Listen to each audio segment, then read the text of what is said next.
ಶುಭೋದಯ ವಾರ್ತೆಗೆ ಸ್ವಾಗತ. ಶಿವ ಜಯಂತಿ ನಿಮಿತ್ತ ಗುರುವಾರ ನಗರದ ಶಿವಾಜಿ ವೃತ್ತದಲ್ಲಿರುವ ಶ್ರೀ ಛತ್ರಪತಿ ಶಿವಾಜಿ ಮಹಾರಾಜರ ಪುತ್ಥಳಿಗೆ ಆಡಳಿತ ಸುಧಾರಣಾ ಆಯೋಗದ ಅಧ್ಯಕ್ಷರು ಶಾಸಕ ಆರ್.ವಿ. ದೇಶಪಾಂಡೆ ಅವರು ಮಾಲಾರ್ಪಣೆ ಮಾಡಿದರು. ಮಾಲಾರ್ಪಣೆ ಮಾಡಿ ಮಾತನಾಡಿದ ಅವರು, ಮಾಲಾರ್ಪಣೆ ಎಂಬುದು ಒಂದು ಸಂಪ್ರದಾಯ.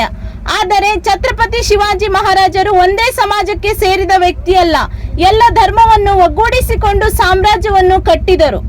ಆದ್ದರಿಂದ ಶಿವಾಜಿಯ ತತ್ವ ಸಿದ್ಧಾಂತಗಳನ್ನು ಅಳವಡಿಸಿಕೊಂಡು ನಡೆಯಬೇಕಿದೆ. ಛತ್ರಪತಿ ಶಿವಾಜಿ ಮಹಾರಾಜರು ಸಮಾಜಕ್ಕೆ ಉತ್ತಮ ಮಾರ್ಗದರ್ಶನ ನೀಡಿದ ಮಹಾನ್ ವ್ಯಕ್ತಿಗಳು ಎಂದು ಆರ್.ವಿ. ದೇಶಪಾಂಡೆ ನುಡಿದರು.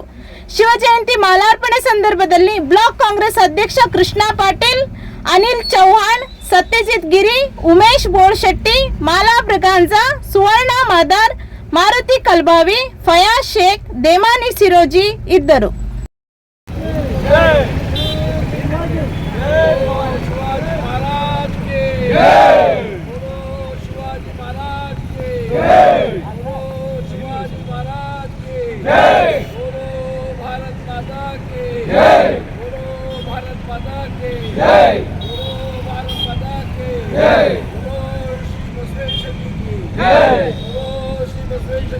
जय